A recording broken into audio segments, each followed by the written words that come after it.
Howdy, partners on Channel 21. Buffalo Bob here from Frontier Town, just down near North Hudson, New York, and we're here for a little visit at one of our North Country attractions, Frontier Town. Just it's right off exit 29 on the Northway, and it's Thursday morning, a beautiful day. The temperature here is in the maybe low 70s, and the people are starting to come. It's only 9:45, and you can see some of the terrain around Frontier Town, and we're here to visit with Ken Delafrange. We're going to look at some of the background of Frontier Town, when it started, and what the attractions were originally, and then it closed for a short time, as I recall, and then Mr. Delafrange and maybe a group out of New Jersey acquired it, and in the meantime, they have a McDonald's right here. That makes it popular in itself.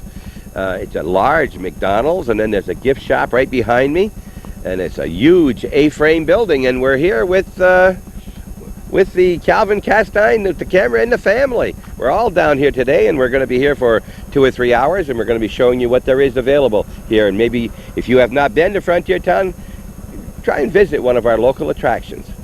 We'll be inside shortly. So what it looks like inside of Frontier Town, folks. This is the gift shop in the big A-frame, beautiful building. Calvin will scan the height in here. It's got to be 30 to 40 feet high, and you can come in here and get your souvenirs to bring back to your friends, relatives, and so forth. And from here, we're going to go out the door and go over to the railroad station, where we'll be picked up by at the depot, and we'll be brought out with the rest of the people out into Frontier Town itself. I'm looking forward to this very much. It's been probably 15 years since I've been through Frontier Town, and I was through the old Frontier Town. Western theme, of course, and you can see some of the new Western people here. Here's a person from Boston came all the way here to Frontier Town. They're all getting their goodies in the gift shop at Frontier Town. Train depot, we're on our way to the train station. Don't forget your camera. It could be a terrible slip. Miss pictures of old Frontier Town, the best of the whole trip. Frontier Town, we're getting onto the train. Put it in your pocket, take it home. Guns are real big here.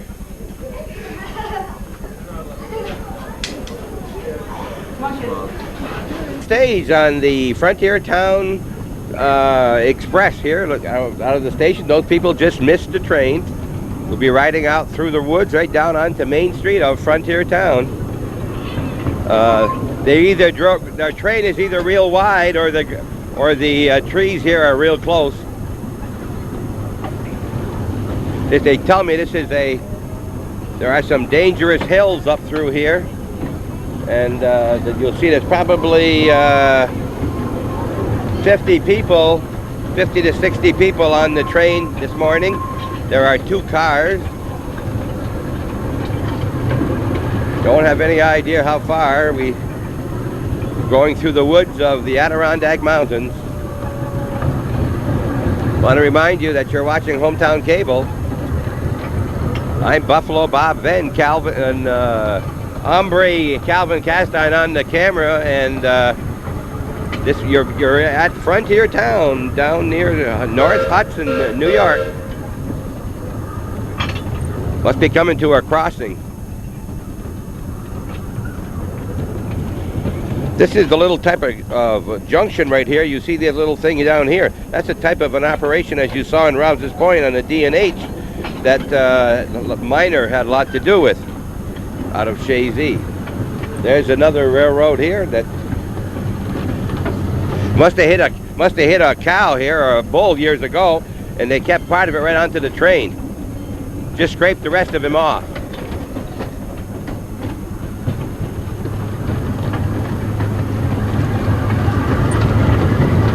The entrance, as you notice, is just off 87, but it's a long way in. I guess the only way you can... Whoa! Someone's shooting off. Whoa! Whoa! We're stopping. We've been...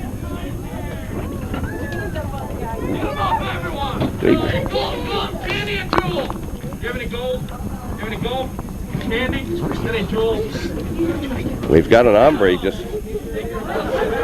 This will be very good for a trial, because we got him on pictures here.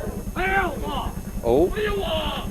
better put that gun back in its holster and get off that train. Hey, what am I doing wrong? Trying to rob these folks on their way in the frontier town. Put that gun away and get down here. I'm not trying to rob these folks. You can ask them. Am I trying to rob you guys? Yeah. Get down here right now. Ooh, he was trying. Now, son, you're kind of young to be starting down that trail. So what I'm going to do is I'm going to give you an opportunity to straighten your life out. You can hightail it down that trail over there and get yourself back on the straight and narrow. Or you can use that 6 gun on your hip. Choice is yours, boy. Don't make the wrong one.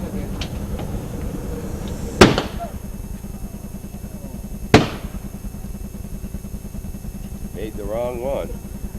He was in hard times. You'll notice he has no fingers on his gloves. He's wore them plain through.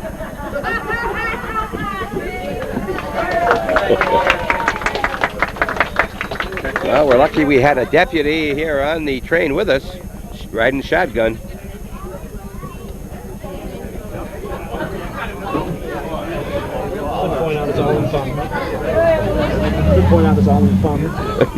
Yeah, we want to. You realize here, I hope that this is all in fun. That dead man will be up in time for the next train. His clothes will be a little dirtier. He goes through that 6 or 7 times a day, I guess. Guy in front always wins. The youngsters and the a little older ones enjoyed that. There are other video cameras here on the...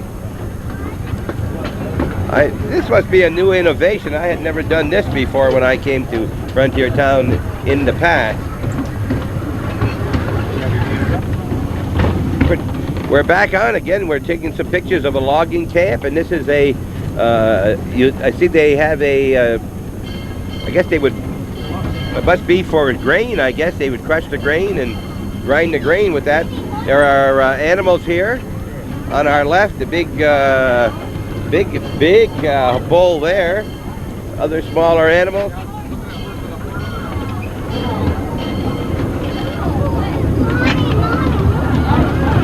Well, we're arriving into the community of the Frontier Town, and where there are a lot of stores around. There's a rodeo I see in town for the week or for the summer, I guess, for the season.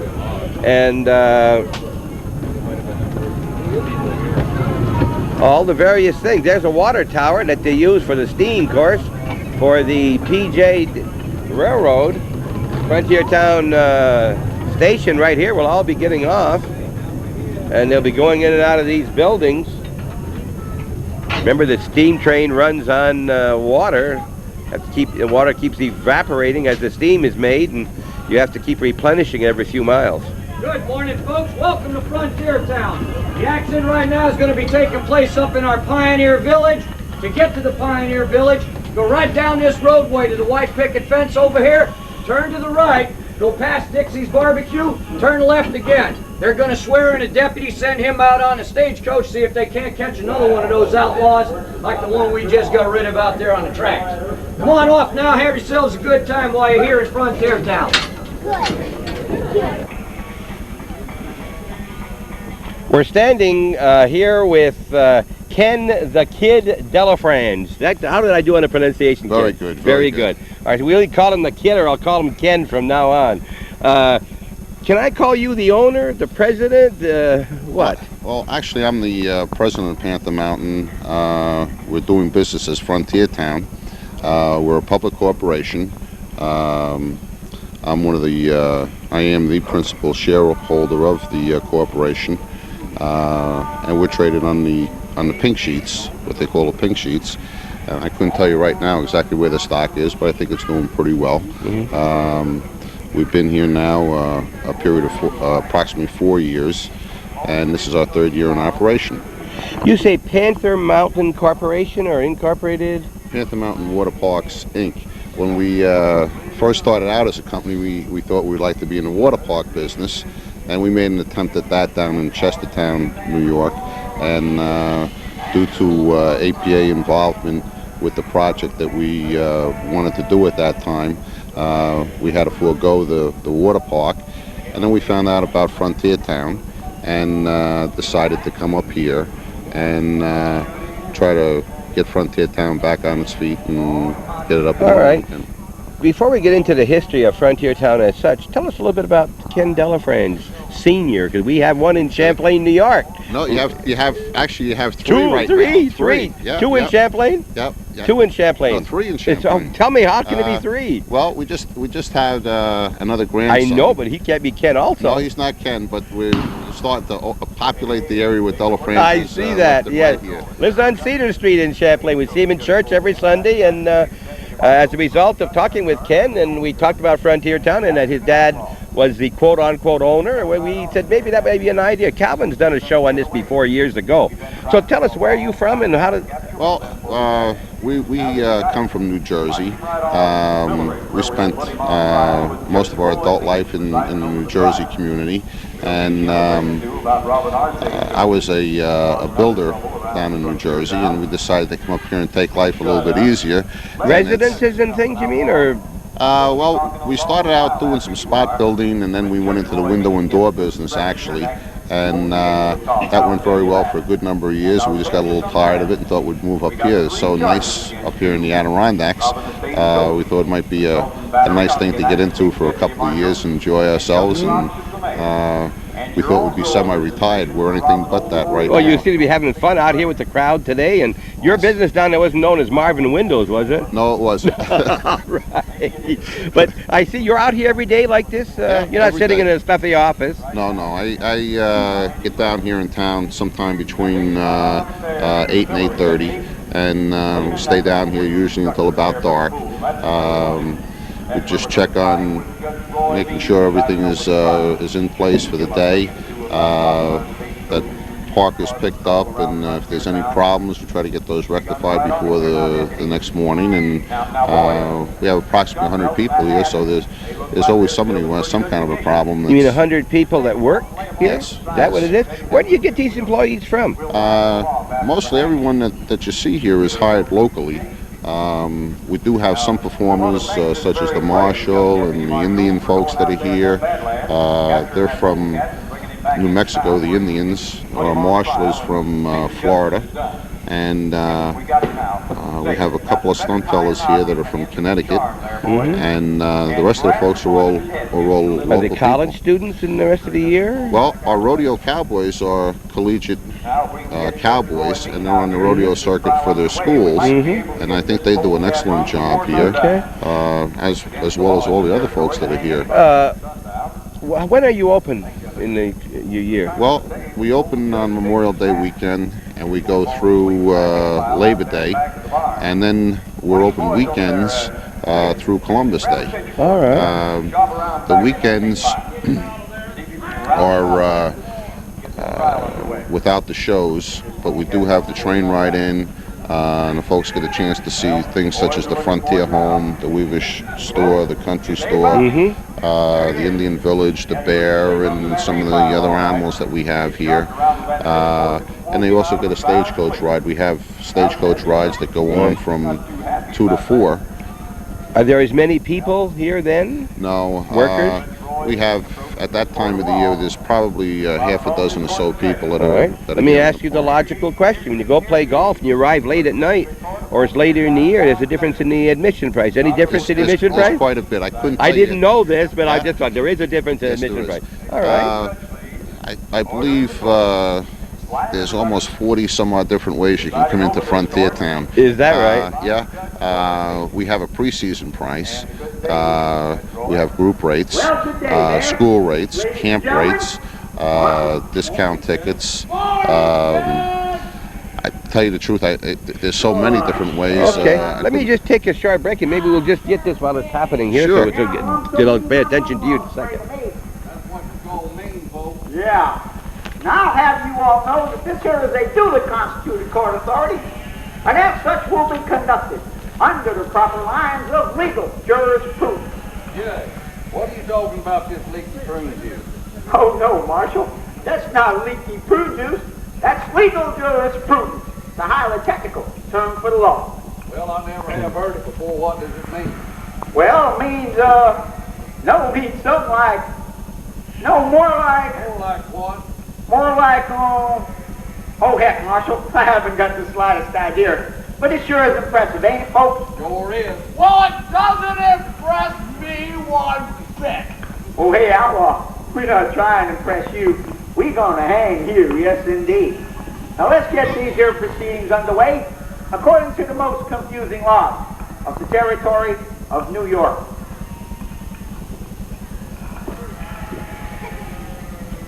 Dearly beloved, we are gathered here today to join this woman and this man in the bonds of hold the smokes, Marshal. I think I got me the wrong page here for you. Well, Judge, I sure am glad you had the wrong page, because we don't want to marry this outlaw. We want to hang him. Well, shoot, that don't make no difference.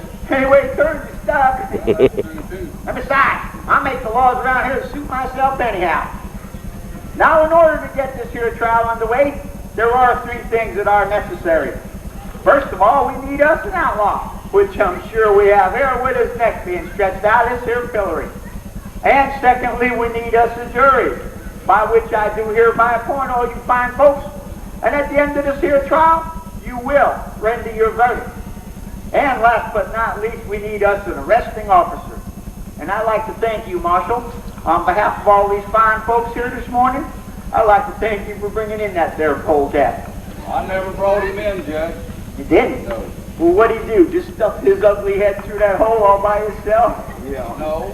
While you were out there sleeping in the hay pile, we had a deputy brought him in. Oh, we have us a deputy here this morning. Right here from Wilmington, Delaware. Oh, yeah, he's a big boy, too. Well, how are you, deputy? Okay, now before I get this trial underway, I got a few questions I got to ask you, all right? Now, first off, I got to know just what your name is. Tim. Your name is Tim, and how old are you, Timmy? 6. You're 6 years old. And now I got a real important question for you. Are you married? No. Or are you still happy? So happy. Oh, you're still happy. Then he don't have to tell any lies to get out of the house tonight, does he? He'll make a fire witness indeed. Now I tell you, Timmy, I want you to raise your right hand. Now do you solemnly swear to tell the whole truth, nothing but the truth, so help you? Yeah. Oh, you do, huh? Well, hey, you just promised to take me out for a steak dinner right after this here trial. Yeah. Hey, Judge! Yeah, what's the matter with you now, polecat? I go to that steak dinner, too. Well, hey, I tell you where you're going to be well done, but there sure ain't going to be no steak involved. No, indeed. Now, I tell you, Timmy, I want you to step right over here, partner. And I want you to look at this here outlaw. And you tell me, is this here the man you caught robbing our stage this morning? Yeah. It is, huh? Okay, that does it right there. Well, folks, ordinarily that would be enough to convict this here polecat. But I think to be absolutely honest, fair, and impartial, I think we should give him a few words in his own defense. So speak up now, outlaw. Judge, I got one.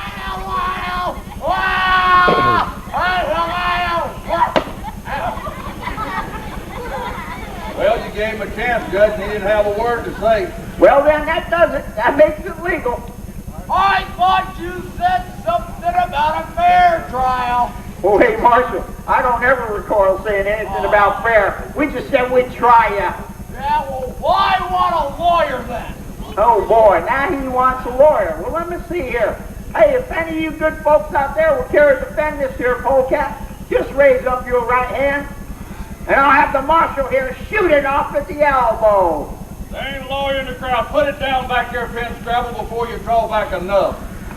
There ain't no lawyers around here, Judge. Yeah, that's what I thought. He ain't got but one friend in this here world, and that's me. And wait till you see what I'm going to do to him. Well, folks, now comes the time in this here trial when you good people out there, the jurors, should render your verdict. Now, you could say that it's not guilty, which I'll cite every one of you in contempt of court. Or you could say that he's guilty, which we'll stick him on end to that there long pole, and we'll wet him up a bit. So what is it, folks? Is he innocent or is he guilty? Guilty is charged. Now, hey, Sheriff, you walk him on over there, and you sit him down in that pine posted chair at the end of the long pole. And hey, boys over there, you swing him high over this here water, and boy, are we going to sink him deep, ain't we, Timmy? Yeah. Yeah. What's the matter, outlaw? some big green slimy thing down there, Jack. There is, huh? Well, don't you know what that is? Never seen it before in my life. Well, then get down there and get acquainted with it, boy. Yeah! Oh, boy! Ow! Well, hey, what's the matter now? Oh! It bit me. It bit you. Get down there and fight it back here so bad. Hey, boys, you hold them up there a spell. I want to take the gander at them here. Well, boy, I tell you, the outlaw business must be pretty bad these days. You can't even afford a pair of boots that don't leak. Hey, listen here, polecat. You gonna stop robbing our stages? Yes, sir. You gonna get a job in our pool room? Take us on our horses, run our dice tables, and lead a decent, honest, and upright life? You bet. Oh, you are, huh? Well, boy, you sure are grim a little fella this morning, ain't you? Yeah, gravel. So if you're getting dunked in this frog pond. Yeah, but hey, you know, I've been elected judge here in Frontier Town. I get paid to rob these here people. Now, you know, it seems to me there must be a whole lot of money in that there pool business and all. And I was just wondering, are you going to share that money with me? We'll make a split. Oh, we will, huh? Well, how are you going to split that money there, polecat? 50-50's fair. 50-50, huh? Well, I'll tell you what. Hey, boys, improve his mathematics a bit. Now what you got to say? 25. Yeah, well, hey, 75-25. Well, you know, that's a whole mite better. But who's going to get that there 75? Well, seeing that I'm going to be doing all the work, shouldn't I get it? Yeah, you going to get it, okay? Give it to him again, boys. You can have it all, John. Yeah, that's what I thought you'd say. Now, I got one more question to ask you. Shoot. Hang on there, sir. Now get him back in the chair over there. Now get him up there, boys. Now, you know, coming up here in the fall of this year is election season and all. And I'm fixing on running to be judge here again. And I was just wondering, are you going to vote the Republican ticket this year? Yes, sir. Oh, you are, huh? Straight Republican? Straight Republican.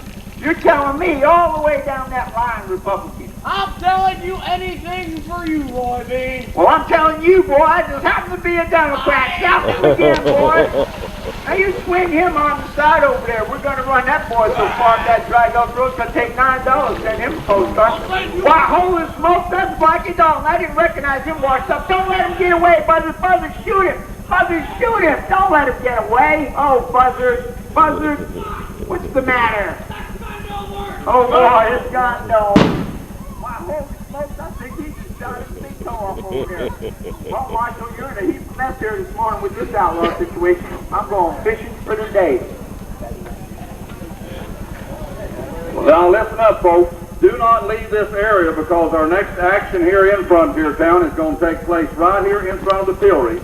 But before I can tell you what's going to happen, I want to swear everybody in town in and pass out free badges. So hold up your right hand. Everybody right hands in the air all the way around. Do you swear that you'll help the sheriff and marshal bring peace and order to Frontier Town today against all these no-good bank robbers, train robbers, and stage robbers? If you will, say yes. Let's have a louder yes than that. There might be spies in town and they'll think we're scared of them. I'll tell you what's going to happen now. That old outlaw that just ran out of town soaking wet said he was going out and get his brother and his gang on horseback, and they're coming back to Frontier Town, and they're going to rob the Wells Fargo office. Then they're going to ride right on through town. They're going to rob, steal, pillage, and plunder the whole town, and said they might take every one of these kids up in the Badlands with them and make outlaws out of them. So we want everybody to have a badge on so we can tell the good guys from the bad guys. And when you get your badges on, I want you to line up out here where you see Dr. Penniless Pinscrapple. And if you've got a gun, get your guns loaded. If you don't, just cock your fingers back and go bang. Okay, we're back. Buffalo Bob with Ken the Kid Delafrance, and we were talking a little bit about, I guess, we were interrupted by this trial we had here. Give us a little bit of background of when Frontier Town started, approximately, way back. Frontier Town is the oldest Western theme park of its kind in the United States. In the United States? Yes, it started 41 years ago under the direction of Art Benson, Mac Anderson, and Ed Ovenson. And we've been very fortunate that two of the original owners are still alive and here in this area, and they've come in and they've been an invaluable help to us as to what their insight was when they started Frontier Town and how we should approach some of the situations that we've run into here at Frontier Town. And it's very handy to pick up the phone and say, well, gee, we're thinking about doing this, or what do you think? And in a lot of cases, it saves us a lot of time and money and aggravation, because it's something that they've already tried and it may not have worked out. And in some cases we'll try it maybe with a little different angle. In other cases we might just forget about it and move on to something else. Mr. Ovenson was here yesterday and went around the town and gave us his approval on everything that we're doing, so we felt real good about that. How old a man would he be now? Is he close to 80? Gee, we're on TV here. I hate to say anybody's All right, age, we but won't I'm say going to say they're probably in their over mid-70s. 60. Yeah, all right. over 60. Now, were they local when they started this? I think all three fellows were from Long Island originally, and came up to this area, and they've been residents for 40 some odd years, so they're local today. I just did some adding there and subtracting, and it'd be about 1950 you're talking about when this started, right? I believe it was 50 or 51 or so. And it continued on under that same ownership, tutelage, until early 80s? I think it was 33 years they had direction of the park here, and then I believe it was 1982 or 83 I believe it was, that's right, that the ownership changed to another fella, and I believe at that point in time it was pretty much an absentee management situation, which didn't work well at all. And then there was several years there where the park was closed and things kind of fell into disarray, and we've been real lucky because there's a lot of things you can get away with in an old western town. If the boards and things look a little old, that's okay. If you take a look here, I think our Wells Fargo is being robbed right now. Right over there, being robbed over at Wells Fargo. This kind of action goes on at Frontier Town all day. All day long. Something is going on, and is that the signal that's being robbed? That's our deputy over there letting us know what's going on. And now we got all of these deputies will probably help to capture those bad guys. They sure will. Coming right around our area. Hope they don't think that we're oh, that guy's got a good big gun. There's the guy with the goal. Oh, he's got the goal in the bag, yeah. Get him and it'll save the goal. They did get him. They got him and saved the goal. You might want to step over here for just a second. Okay. See if see the guy in the roof? Yeah, okay.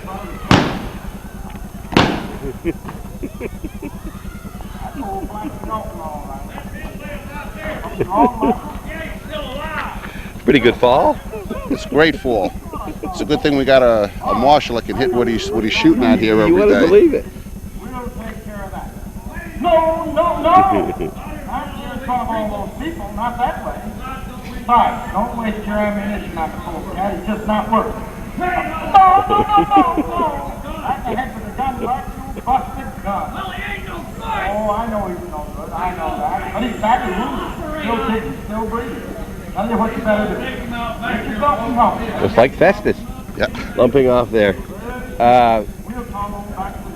Okay, so then it was really closed for 3-4 years? I believe it was closed for 4 years. This is our third season now, but we were here 1 year prior to our 3 seasons, just fixing things and getting the landscape back in order and replacing a few boards here, fixing up the signs and that type of thing. And it's been an ongoing project for us over the last 4 years,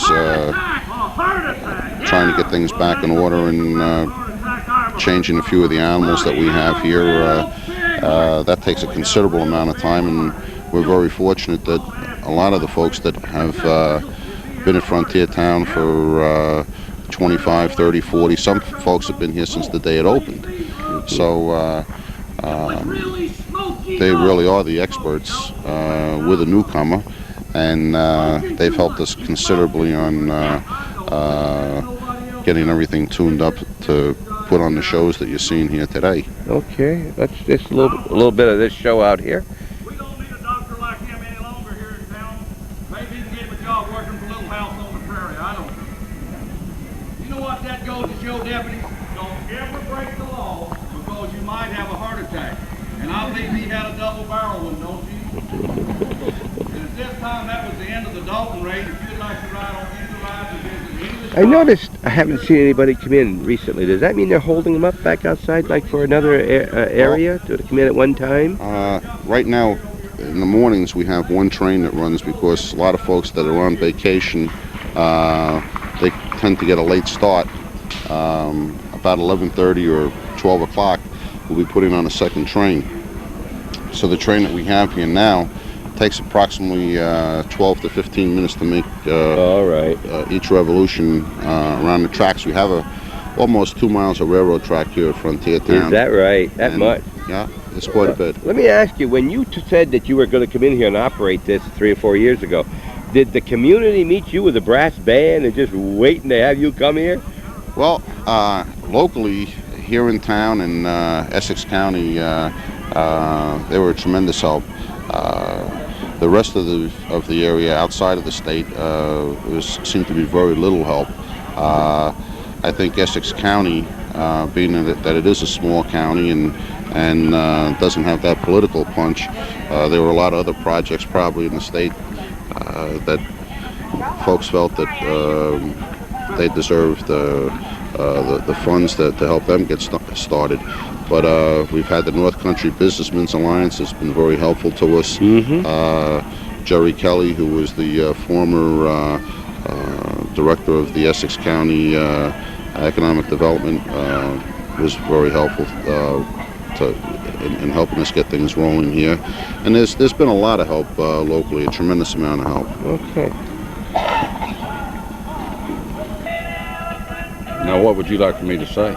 Well, we've got a couple other people here, a couple units to interview. We got the horse. What's the horse's name? This horse's name's Mouse. Mouse? Right. All right. And your name, I know you're the marshal, but what's your name? My real name's J.W. Mullis. J.W. Mullis, and your marshal's name here? I play Wyatt Earp. Wyatt Earp, all right. Now, all right, J.W., where are you from? You've been here how long, first of all? 9 years. 9 years. Right. So you were here with the other group before? Right. I worked for the original owners that started Frontier Town. Are you from the area? Are you from Essex County? No. I was born and raised in Florida, and I started riding bulls professionally when I was 16 years old, and I rode bulls and bareback horses and bulldog steers. And I used to be a professional rodeo clown and bullfighter when I was a young fella. And I rodeoed in 32 states and 8 foreign countries. Well, you've been around, haven't you, yes, huh? Yes, I have. Yeah. So you're living in this area now? You make your home here? Yeah. Your family's here? Yes. I live in North Hudson, New York, and proud to be here. Well, thank you very much. That's nice. What do you do in the off-season? There is an off-season of 8 or 9 months? Well, this year we're going to have sleigh rides in the winter months here at Frontier Town. We're going to have horse-drawn sleigh rides and come right through the Frontier Town Park. Well, isn't that something different? Didn't hear about that yet. Right. You want to say anything about that? It's time to say it. Yeah. Tell us about it. Well, we're going to, when the snow blows here, like in December and January and February, we're going to have horse-drawn sleigh rides right through the park. And also, we're thinking maybe after we close on Labor Day, we'll have walkthroughs here on the weekend and just put on gunfights in the street for the people, you know, and let them ride the train in and just entertain them the best we can, which we always do that. Yeah. Kind of too bad when you got something like this, such great surroundings, and only be able to use them 3 months a year. It just doesn't seem right, you know? Right. That's one advantage coming from Florida. And, of course, you didn't stay in Florida too much. You were running all over the 32 states you mentioned, right? Right, yeah. What's the hardest rodeo event? Bull riding. Bull riding. Yes. There's been... don't last very long. No, only 8 seconds, but the old saying is there's never been a bucking horse that's never been rode, which is a true saying. there's never been a bucking horse that's never been ridden, and there's never been a cowboy that's never been throwed. But there's been a lot of bulls in professional rodeo that was never ridden 8 seconds in their lifetime. Is that right? Yeah. You're telling me you've been thrown a couple times. Yeah, I have really been thrown a few times, but I rode a lot of them too. I really enjoyed rodeo, and it's a very rough and tumble sport, but it's just like if a lot of people like to go out and play golf, and some people like to go out and do different things. Well, I wouldn't know how to play golf, and they wouldn't know how to ride bulls. So Could you make a living at that? I did. You but, did, I mean, huh? I didn't get rich, but just to survive is. Yeah, must laid up a few hours, Yeah. a few months a week, or once a week, a few weeks in a year. Huh? Injuries, you got to get hurt once in a while. I got hurt pretty good time or two. Yeah. Well, now getting back to Frontier Town, your job here is marshal, and we heard you out here in the village square. And how many hours you work a day here? I generally get down here about 7:30 in the morning, leave here about 6 in the afternoon. Working for yourself nearly. Right. Well, I try to have to keep an eye on all these outlaws down here, you know, but I always have a lot of deputies come into town. The kids come in and we swear them in, and they help us with the outlaws here. And we, by the end of the day, generally, we got them all run out here, but the next day you come down here and they're right back again. Okay, listen, when you little deputies, potential deputies out there, come to Frontier Town, look up to Marshall. Maybe he'll get you a badge and you can deputize those people, I right? deputize everybody that comes in. You do? Oh, yeah.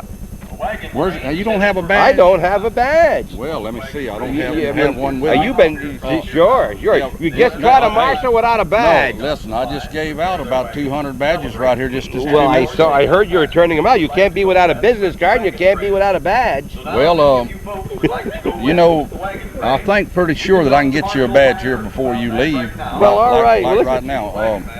I also announced the rodeo here, our rodeo show we have here. We're going to get that later on here, yeah. Excellent. Well, listen, thank you, and thank you, Mouse. What a quiet horse. Isn't she nice? I brought her up from certainly Florida. is. She came from Florida. She's a ranch horse that she used to work. I live on a big ranch in Florida. Uh-huh. You know, before I came to Frontier Town, and right. let me see something right here. You know what? I just found a badge, and You found a I'll badge? tell You better what, put that right up. Would you like me to swear you in? Yes, first? yes. How do you, Well, hold your right hand up. Do you swear that you'll help the marshal and the sheriff bring peace and order to Frontier Town today against all these outlaws? You bet. All right, well, here's your badge right here, and I'm going to tell you what. If anybody gives you any trouble, just tell them you're a deputy of the marshal of Frontier Town.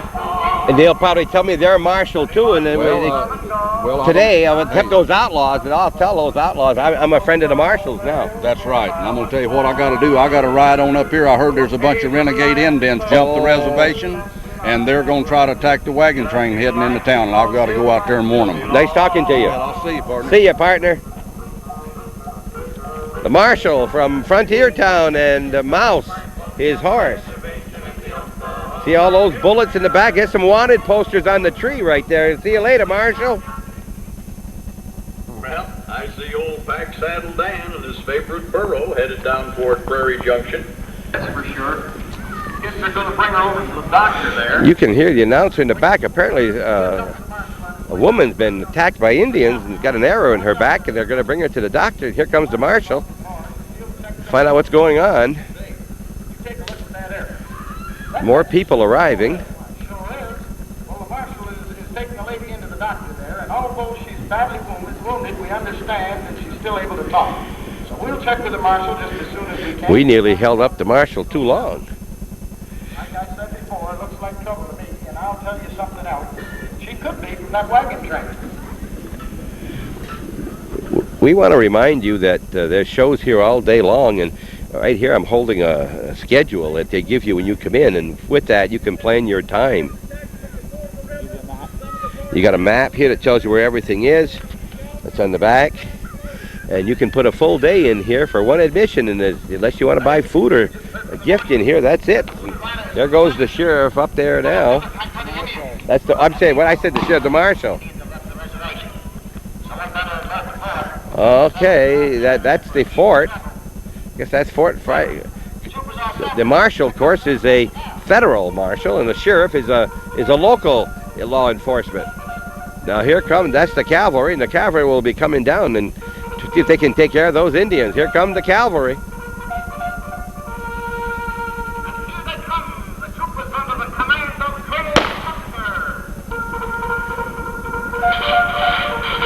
There they go, off into the direction from which the lady came and where the Indians are, obviously.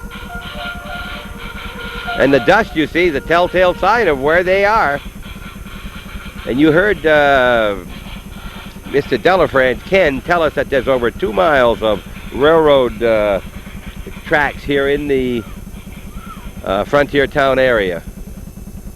Something going on all the time. Colonel Custer and his 7th Cavalry to intercept the Indians that have attacked the wagon train. We know now that the wagon train is under full attack by a large band of renegade Sioux. Under the leadership of Old White Cloud, one of the fiercest war chiefs in the Some Champlain people enjoying themselves here at Frontier Town. And here comes Ken the Kid. Against Old White Cloud and his renegade. Yeah, say, just listen to the gunfire. I can hear the war whoops of the Indians. Yeah, I don't have any idea. Might want to move up in this area here, so when the wagon train comes. Okay. Right, there's a wagon train coming here soon, we understand. And Good news indeed. Colonel Custer and the wagon train did win the battle against the renegade Sioux. Here they come, returning from the battle. Truly a reassuring sight to see those fighting troopers of the 7th Cavalry returning to Frontier Town. Presents a picture that stirs my heart with pride to know that our frontiers are protected by those gallant and brave soldiers coming in under Old Glory, a flag that represents the land of the free and the home of the brave. what we called Fort Frontier Town, obviously, is Fort Custer. We see a sign on a trail that goes up to Fort Custer, so we stand corrected. See one of the cavalry here with the small cannon waiting for the wagon train to come in. We don't see any injured cavalrymen as they come back.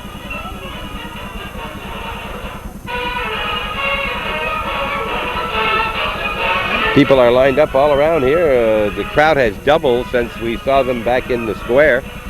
As Ken said, they come in about every 15 minutes or so, and well, they got no canvas on their wagon train, Ken.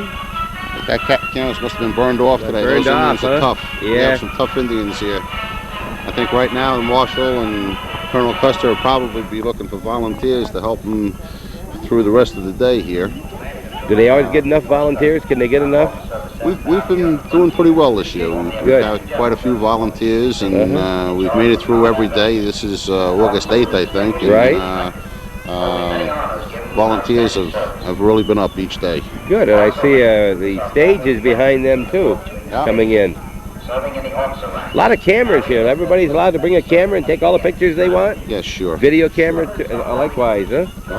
Which is a great thing today, isn't it, the video camera? It sure is, and I think it actually helps with the performances. A lot of our folks that are here are college kids that are in the arts, and to get out in front of folks like this, it's a good opportunity for them, and it helps us here tremendously. And everybody has a little bit of ham in them, and they see that camera spinning, and they do just a little bit more. Okay, you can see a Conestoga wagon with one of these, this Conestoga, and you can see the canvas the way you see it on in the movies and so forth, and underneath that are those hoops that you see on the front one.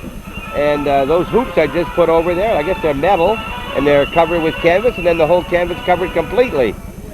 That second wagon there is one of the old Chuck wagons. That's the Chuck wagon. Oh yes, is that authentic? I believe it is. The Conestoga wagon, I know for sure it's an authentic one. I understand that did go across the United States at one point in time. That's what our forefathers used to cross the. We got some French Indians there. Is that talking? Yeah. In the heat of the battle at the ford of the river, many of the people lost their lives. Many of the wagons were burned and destroyed. Colonel Custer lost many of his valued men. So now we're calling for replacements, new recruits, volunteers to join Colonel Custer and his 7th Cavalry. There's the sergeant. The sergeant's going to break them in for us and get them ready to fight Indians. Line in back of the old cannon. We got one volunteer here that's wounded even. He's still going in. You see that? He's limping and he's still going to go in and volunteer. He probably was here yesterday and got injured when he was in the cavalry. All lined up. Many of his valued men. We We've got to have replacements. Don't have any trouble getting volunteers, do they? No, we have quite a few volunteers every day. I think we just got another trainload of folks coming in. I see that, Joe, coming in, yes. Same type of cannon that was used in the Civil War between the states. The old cannon is still in very good working condition, and it just...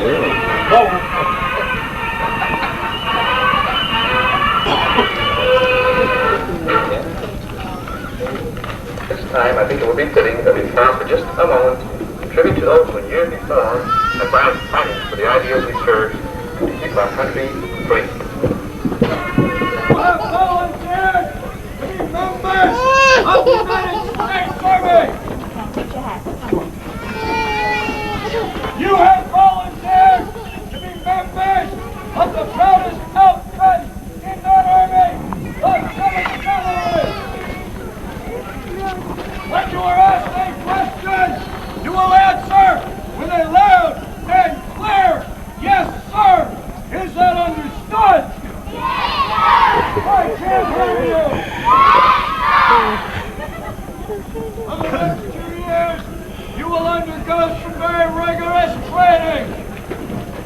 There will be no more ice cream. Another outburst like that, you'll do push-ups till I'm tired. There's about 40 volunteers out there. There will be no more Sesame Street. And there will be no more Burger King. No one's leaving yet. Be paid very generously for your time in the Army. You will receive a very generous amount of $2 a month. $2 a month. Walking in the ranks, you'll be fined $3 a day.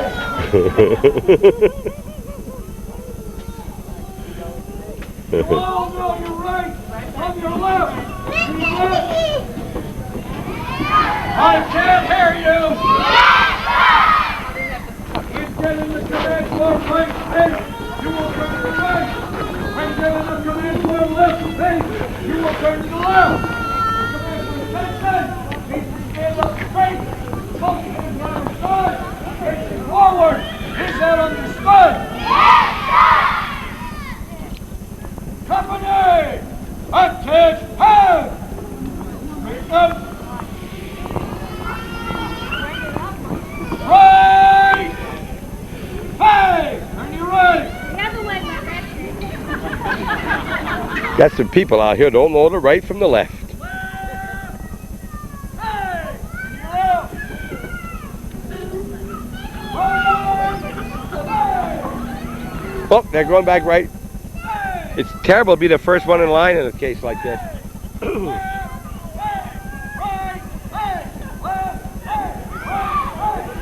This is what you call spinning around. This is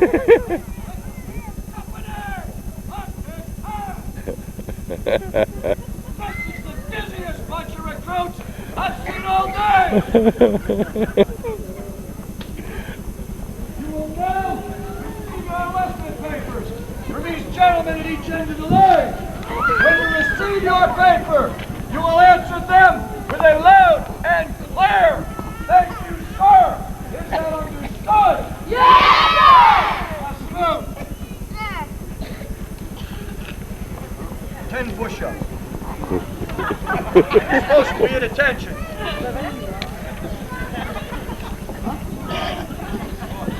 Straighten up. It's going to cost them $3 a day, too. Return to the position of attention.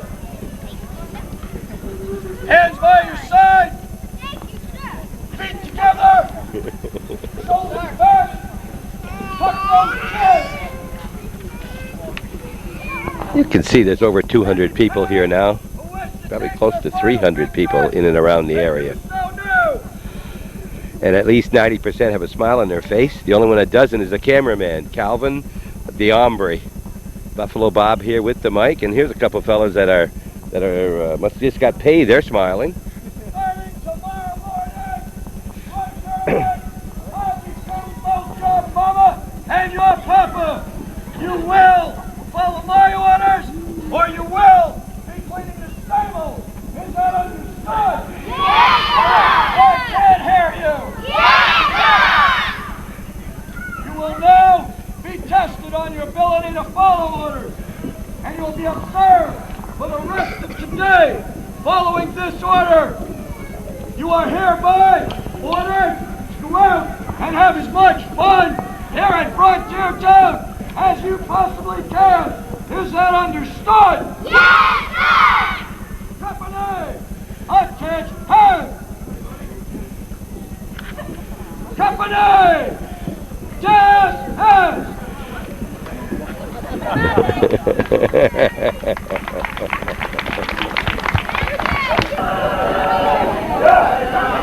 I know I'm talking to the man that was yelling out there. What's your title here? What are you? Well, I'm the drill sergeant here, sir. The drill sergeant. Are you that tough at home with your wife? Yes, sir. Do you get away with it? No, sir. No, sir. All right. How long have you been here, Frank, at Frontier Town? This is my second season. Your second year. What is your name? Gary Bissett. Where are you from? Danielson, Connecticut. You come a long way to work. Yes. Have you ever done this before these last 2 years? Yes, we have.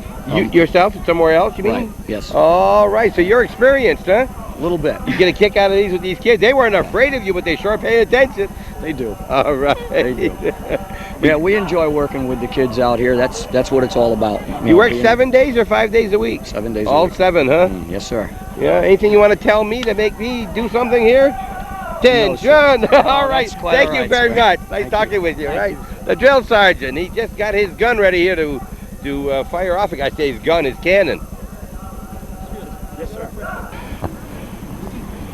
I'm standing in underneath one of the great, nice pine trees with all kinds of shade, and we're looking at part of the main street here at Frontier Town, the Wells Fargo, the Gunsmith, and there's 1, 2, 3. I guess there's 6 different buildings here. All you see the different outline in the front, and inside there's various things you can purchase, you can eat.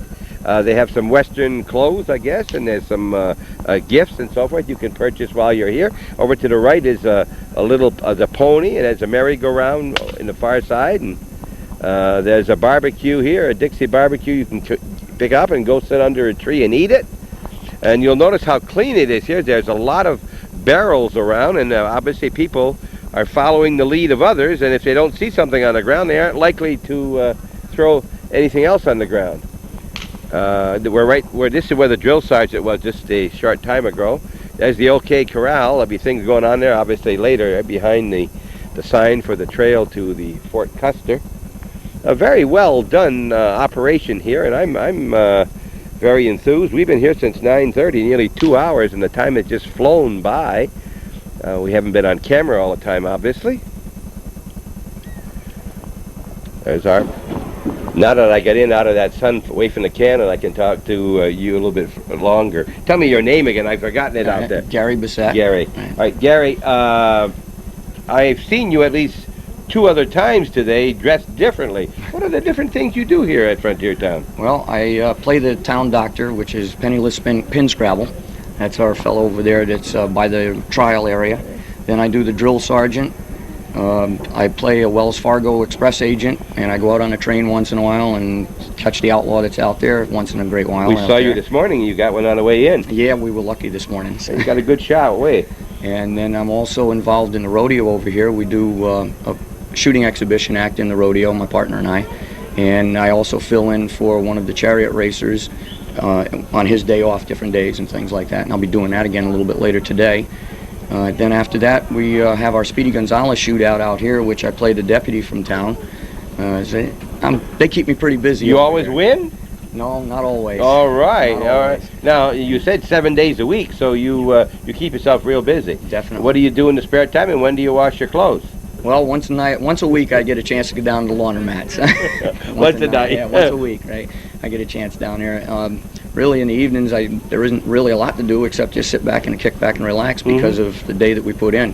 Right. Because we do start down here at 9 o'clock in the morning, and we go right until 5:30 with our acts and all that. And then we also have other things that we do, chores and things for taking care of animals and stuff. Right. Labor Day and the start of school comes along, and the Frontier Town says, we're going to close now, at least during the week. What does Gary do the rest of the year? I teach Native American history back in Connecticut. You're a teacher? Yes. I take an 18-foot teepee around to different schools, and we set the teepee up, and we teach Native American history right inside the teepee. And it's a hands-on program that we have for kindergarten through 6th grade, and gives them a chance to see what the life kind of was like back in the early 1800s, late 1700s. And we also have a segment on the New England Indians themselves that were in this area prior to that time. Well, here I thought the teachers had all summer off and just come and do what they want, and here you're working 7 days. That's harder than teaching, or is it? It is. It's tougher than the teaching angle because we do have to work 7 days a week, but it's a lot of fun. I've already picked that. That was going to be my next question. You really look like you're enjoying yourself. I enjoy working for the kids. I enjoy doing the shows that we do. Tremendous. It's just a lot of fun. Okay. And during my spare time from teaching, my partner and I take our own comedy show on the road, and we do Western-style comedy and magic. So we keep busy. Well, thank you very much for talking to us again, Gary, and very best of luck in the rest of the summer. Thank you very much. Okay, right. Well, the marshal saw me talking to the drill sergeant, and he didn't think that I had a right to do that during the early morning hours, so he put me here behind the bars. But it's a very short sentence for about 10 minutes or so, so I am back here. But he didn't say I couldn't talk, and Calvin handed me the mic through the thing. But I'll tell you one thing, this is not a very big apartment I've got here. It's probably about 8 by 4, and the only time you have enough room is when you're laying down. But this is the jail, and there's no way I'm going to break out of here. Looks pretty old, but I think that Ken the kid must have fixed this up. There's been a breakout before, but I can't get out. So I'll spend my 10 minutes, and when my sentence is over, I'll be out and be talking to you again. Buffalo Bob Venne with what's going on here. Hometown Cable on every Sunday night at 5 o'clock, 9 o'clock, midnight, and again at 9 the following morning. And don't forget, Hometown Cable every night on Channel 21 up in the New Channel area at those same hours. And if you haven't already become a patron for Hometown Cable to keep this kind of program on the air, I hope you will consider it, and just send your check for $12 or more to Box 180, Champlain, New York. Hometown Cable. You'll see here's a jail like one of the cells like I was in. I was in one in the front. I had the front apartment. This is the back apartment. No windows. And this, my guy that was in here, you'll see he was in here for at least 24 days because he's got 23 of them marked up on the wall. That's about all you can do in here, and just a cot and a little stool, and there's nothing to read. I'm not sure that they all can read. Here, of course, is Mr. Custer. We're a day early. A day early for the funeral of Billy the Kid, tomorrow, July 15th, 1881. There's a reward posters all around, and this is one of the old-fashioned roll-top desks. That ought to be worth a penny. We're going to talk to a guy that says his name is Norm. It says so on his badge right there. And what's the rest of the name, Norm? Norm Persons. How do you spell that? P-E-R-S-O-N-S. Persons. And where are you from? I'm from Umsteadville, New York. Umsteadville? Umsteadville, town of Minerva. Isn't that where Father Kellogg came from? That's where Father Kellogg was born and brought up. You want to believe it, Father Kellogg. Yes, I bet Mrs. Kellogg, his mom and dad, years ago. Oh, yeah. Yep. A big community of probably 75 people? At least. At least. All right. Well, I mean, in the community itself, not out in the township. About 75 in the community, yeah. We saw you when we first came in at the depot right. On the opening. What else do you do here? Well, when I'm not driving train, I run the gold mines.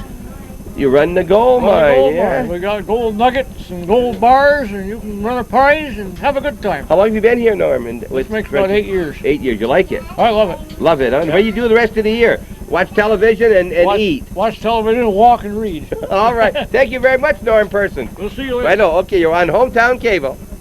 Ken says there's someone else that we're supposed to meet. He's been out here watering down the road, keeping the dust down because there's an awful lot of it, and he is not a deputy, so I can tell this guy where to go because I'm a deputy and you're not. What is your name? Charlie Jackson. Charlie Jackson. That's a great Western name, Charlie, and then Jackson. Yeah. Where are you from, Charlie? Near Daytona Beach, Florida. Florida. Okay, and you, off camera, you said you knew the marshal. Oh, yeah. How long have you known him? 45 years. And you were on that rodeo circuit too? Yeah, what did you do on the circuit? Bulldogger, bucking horse rider, and then I worked for some Canadians a long time, did everything, you know. Wild West shows, you had to do it all. Yeah. You know, no one thing. You had to do it all. Was that just so many months a year back then? 4 or 5. Yeah, 4 or 5 months. And then Florida season is big in the winter. Right. And did they have rodeo shows down there and you were performing there? Do you ride any of the horses on a rodeo here? No. You're too old to do it now, like me. Well, I ride them, but I mean... You do ride them. The saddle horses. Well, yeah, the saddle. Listen, what do you do with the saddle horses during the winter? What happens to the horses from here in the winter? Do you know? Oh, they take them out and pasture them. And some of them goes to Florida. Some go to Florida, all right. They should rest in the winter. Yeah, but where? You can't just put them here anyway. You got a barn? Well, they go up about 30 miles north of here. All right, so they go up north and they have a barn. All right. And you've been how long with the frontier town? This is the first year, but I've been coming here for about 25 years. First year I ever worked here. Okay, before that you were coming... Just visit. I used to drive truck through here all the time and then rodeos. And so you drove truck too? Yeah, oh yeah. That's like riding a Bronco sometimes, isn't it, on that highway? It's worse. It's worse. Okay, Charlie Jackson, you're on Hometown Cable, and what is your job here? You didn't tell me what you do here now. What is your basic... Well, I mess with the stagecoach and at Buckaroo Roundup. Yeah? And then the rodeo. Okay, so you're busy. Right, you stay busy. All right, well, he keeps you busy, that man right over there, right? Yeah. What do you call him? What do you call him? Mr. Delafrange? Yeah, Lee. I mean, Ken. Ken, I call him the Kid. I got him Ken the Kid. Yeah, we call him, the joke is Boss Hog. All right, thank you, Charlie Jackson. All right, we're standing with a couple new hombres here, I guess, and Ken said these people have been here as long as anybody under his tutelage. Is that right? Yes, it is. You came here when he first opened? Yep, we've been here since Memorial Day in 1989. Okay, what's your name? Shane Thielen. How do you, last name? Thielen? Yeah, Thielen. Where are you from? I'm from Mineville, New York. Oh, you go home every night from here? Yeah, every night, huh? Well, just about every night. All right. You got some new construction they're talking about up in the Mineville area there. Oh, yeah, they're thinking about putting in manufacturing. Yeah, that's what I heard. And your name? Craig Daniels. Craig Daniel. My God, that's sure. That's a. You sound like a whiskey commercial. Huh? Where are you from? Mineville, New York. Are you twins? No. Oh, okay. I didn't know. Here. All right. So, and you were here since day one, also? Yep. You come together for the job? Yes. Yep. You come as a pair. If you don't keep one, you gotta have them both, right? Right. What do you do here except talk to people with TV mics in their hand? Well, we do a lot of that, but we do a little bit of everything around here. I've done everything from working in the pony park to in the Clanton shootouts like that. All right. What are you going to do the rest of the day? What is your job today? I'll probably be over in the pony park today, but right now we're picking up, make sure the town looks nice. It does look nice. It's very well picked. I've already commented about that. And what are you going to do today? You're going to help him pick up? I got to go clean the bear pen. The bear pen? Yeah. Where's the bear? In the pen? Yeah. We got to lock him off, then go clean it. Yeah, I got to go wrestle him and then... Oh, I think we should go and not lock him up this time. Let's just see what would happen if you clean the pen with the bear in it. I don't know what would happen. I probably wouldn't be too happy. All right. Anything else you want to tell me that I can't think of enough here to ask you? What do you want to tell me about this? Or what do you do the rest of the year? Oh, the rest of the year? Well, in about another 2 weeks, I'll be going I go to Sioux City, Iowa for college. I'll be going in just about 2 weeks for college. You were there last year? Yes. What school? What's the school? Morningside College. It's a small private college. All right, in Sioux City, Iowa. Mm-hmm. All right. About 3 weeks, I'll be going back to college at Potsdam State. Potsdam, New York. Does that mean you're in the music? Are you crazy? No. Do you sing? Do you play radio? You play the radio? I listen to a radio. You listen to the radio. All right. All right. What are you majoring in? Right now, I really don't have a major. You don't have? I'm going to be a history teacher.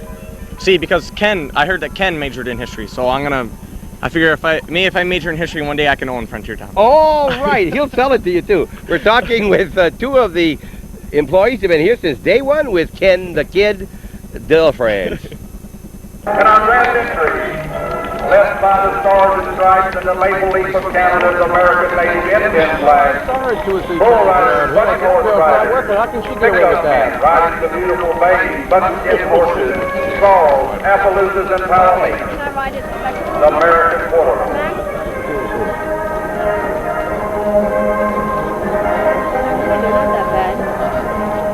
And now, ladies and gentlemen, standing before you is the combined cast of the 1991 Frontier Town Rodeo production.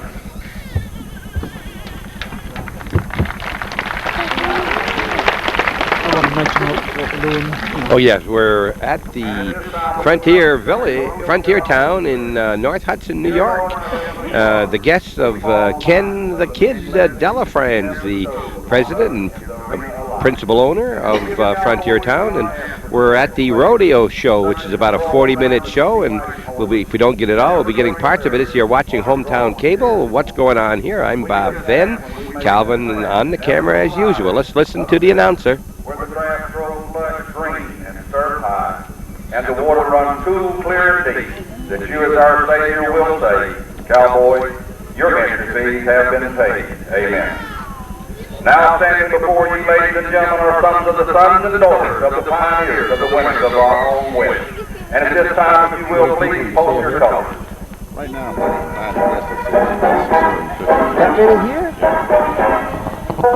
We're just talking with Ken, and he said that based on what he can see the size of the crowd, about 650 people, and he said from 11 to 2 is when most of the people come here, so if you don't want to be real crowded when you come here, you'd come a little earlier or come a little later, but the rodeo, most of these things take, most of these performances are on at least twice during the day, and I think you told me how long could you come here and not see the same thing twice? Actually, Bob, it takes about 5 hours to see all of the shows. If you come here in the morning, it's a straight 4 hours before you would see another show. And each rodeo performance is approximately 45 minutes to an hour. So if you see both rodeos, they're never the same. The horses are going to buck differently, the bulls will buck differently, there'll be different cowboys on. And sometimes we can manage up a different clown act or different act to go into this arena. So they're all pretty much different. So I'd say that you have a good 5 hours here each day that's solid entertainment where you're not going to see the same thing second time. There's an exit right here on Northway 87 at 29, is that right? Exit 29, and you're right in front of the town parking lot. You're right in the parking lot, and you're right in the middle of the Adirondacks, folks, and if you haven't been down here, I think it's worth a trip down to see what Ken and the Panther Mountain Corporation here have done to this 41-year-old Frontier Town, owned 4 years by the new group, and after a lag of 3 years when it was not open, an act going on in the middle of the... Now, this is an act that performs each time? Yes, this is an act that comes on twice a day here. This is Joan Ronaldo and her dog act and pony act, and Joan does several acts here for us, and she's a very talented person. You're going to see her out here several times today, and it really takes an awful lot of talent to be able to communicate with these animals the way she does. Well, from the people I've talked to so far, they've got a... They're not just doing the same thing all day long, are they? No, everybody here has several jobs. Looks like you got about 500 employees instead of 100. Well, if you were to take all of the jobs that have to be done, there's probably 500 or 600 jobs that have to be done here. And we're very fortunate that we have a very good group of people here that all pull together and want to see the park up and running. They know very well what it's like without the park here in this area, and the park has been a source of income for a lot of older folks, and as you've seen here, a lot of the kids that are here depend on this to be open to make those extra dollars that they're going to need to get into college and further their education. Now this has been a very dry summer. You know, weather's been relatively good if you like it warmer and you don't like rain. How's your season been so far? Well, this year we're right on target with what we were doing last year. We were behind for quite a while because we missed 2 of the holidays. The rain that we did have this year unfortunately came at probably the worst time. That's the 4th of July weekend. 4th of July weekend, that Friday, Saturday, Sunday, we pretty much lost them. And we had the same deal there for Memorial Day weekend, if you remember. Yes. So those are all real big holidays when there's a lot of folks in the area. But the attendance overall has actually been up compared to to last year on a daily basis, and it's been a fight trying to make up the folks that were lost on those big holiday weekends. As we're looking here over to our left, we see Channel 5 is here at the rodeo this afternoon with the camera. You don't know what they're here for. This is you don't know that they're here, or do you know? Well, I just found out a few minutes ago before we came down here when we grabbed a quick soda up at the canteen that they were in the park here today. Unfortunately, everybody here is working so many hours on the back end that we don't have much of an opportunity to sit down and let each other know what's happening. And you said Mrs. Delafrange is in charge of the various gift shops? She's in charge of the gift shops and stores here at Frontier Town, and that takes up a tremendous amount of time. This lady's pretty good with these dogs, isn't she? She's very good. It's a small, only 2 dogs, doing very, very well, yes. I think she did very well. Does she work around the park when she's not in here? I thought I saw her on one of the porches this morning earlier. Yeah, Joan, a lot of the folks here, they're very good. They spend a lot of time with the public when you come down here. And Joan will be in several acts here. This is her main area to work in. But she is in the park, and once in a while she'll ride in the cavalry or maybe in one of the raids up here in town, and then we'll spend some time around here with the kids trying to tell them how to take care of horses or dogs or that type of thing. Go ahead, excuse me. If a person came here 3 years ago or 2 years ago, if he came this year, is he going to see something different? Have you changed? Yes, the rodeo show this year is completely different than what it was the first 2 years. It's all new folks here in the rodeo arena. I think the only show that's the same is one of the clown acts. But other than that, everything else is new here this year. Oh, we're going to have a little chariot race here. They got one black and one white. I wonder who's going to win. I don't know. All right.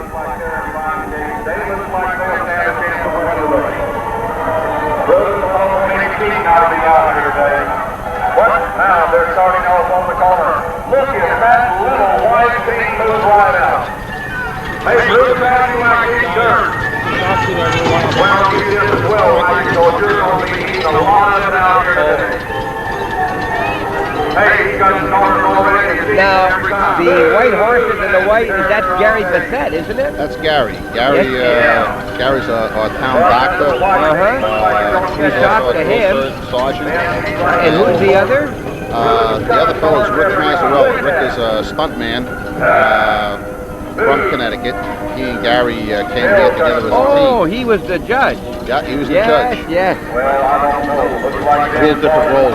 Yes. Now tell me, we were talking with Charlie Jackson later. We off camera, someone mentioned that he holds several records in rodeo. Can you remember some of those? Do you know what we're talking about? Hey, cut cars again. Never wait. You're going to have to do something about it.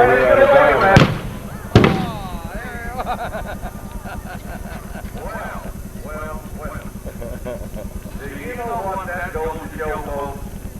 Don't ever cheat. Because the good guys always win. Yeah.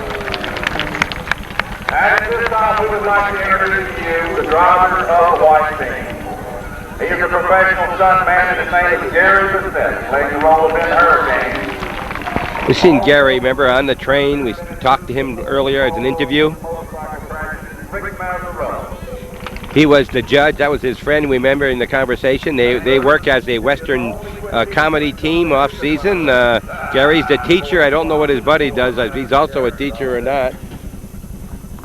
I think Rick is in the construction business. We're going to go down to the bucket series for the oldest event in rodeo is saddle bronc riding.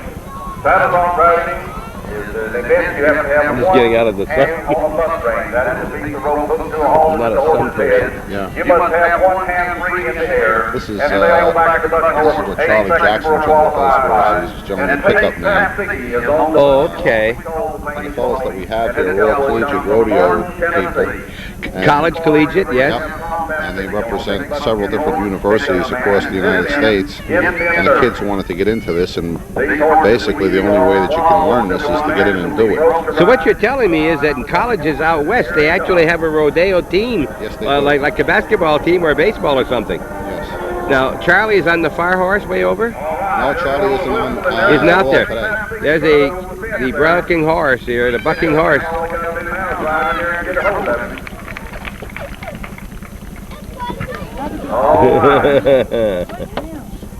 Quiet into the bucket horse right there.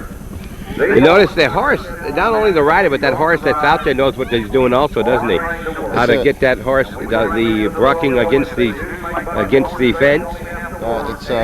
It's an art, really. You can't have a good pickup, man, without having a good pickup horse. The fella and the horse pretty much have to work together as a team. They're out there for the safety of the riders, to try to get the rider off of that bronc after he's finished his ride. He's very important. That's his safety, right? Yes, That's his safety valve. Yeah. A lot of times the situation doesn't allow that safety valve to be there, but we make our best efforts each time we have a ride. Mm-hmm. Well, what's the matter, old partner? Oh, you got a belly. Well, is there anything that I can do for you? Get a doctor. Is there a doctor in the house? We need a doctor out here in a hurry. Well, there's Dr. Venne the only doctor left in the Adirondack Mountains that still makes alcohol. That Gary, yes? No, that's You've never lost a patient? I know it's Dr. Pinscrabble, but it must be distant relatives. Oh, okay. Well, he sure does. Those pitiful. All right, he's going to examine him.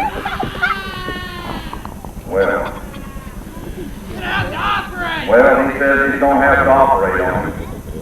He missed it. Hey, not that way. You can't do that. You're going to have to give him a shot or something to ease the pain. All right. Hey, not that kind of a shot. Oh, he said he had one. I can fix anything now. Well, now he said he can fix about anything. Have to give him a sedative. He's going to give him a sedative. Something to knock him out.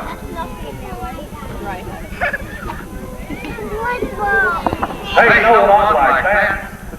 Haven't you got anything that you put him to sleep with to knock him out? Yeah, I got something. All right.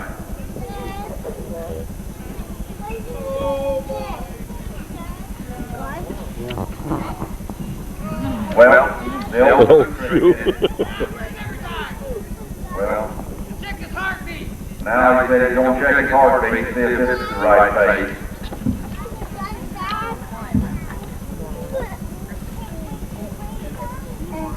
Heart seems to be all right. I'm looking fine. Good. Check this out.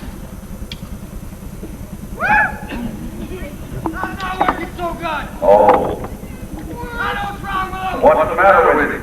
He needs a stomach pump. He needs a stomach pump. Well, have you got equipment to do that with? Yeah, bring him a stomach pump. Yeah, bring in his stomach pump. Hurry along here. This fellow's a plumb pitiful. It's got to be heavy. You're watching the Clown Act at the Frontier Town. If you just tuned in, the program is What's Going On Here. I'm Buffalo Bob Venne today, Calvin Castine on the camera, and we're here, the guests of Ken Delafrange, and he's with us here. Well, he said he got it clean enough to do the job. Well, I sure hope there's something you can do for him, Doc, because he doesn't look bad.